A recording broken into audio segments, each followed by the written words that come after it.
All right, so this series of videos was just supposed to be a really quick crash course, deep dive, jumpstart, bootcamp, whatever you want to call it. Just gives a flavor of Bubble. As you can see, it's a huge, huge world, uh, and you can take many pathways. You can build your own product. You can get a job. The jobs are rising as well now.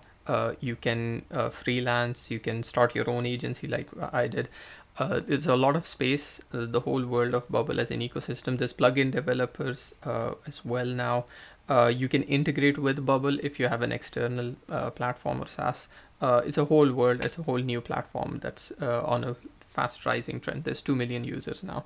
So if you're interested in being a Bubble developer or learning more about Bubble, I will put a helpful link in the description below, which will have way more detail on different areas of knowledge that you'll need. So for example, you may need UX knowledge, UI knowledge, backend knowledge, database knowledge, APIs, workflows. It all depends. But this base should give you a good gist, and then you can take your own journey. And there's tons and tons of helpful videos and tutorials out there where you can continue the learning experience. All right.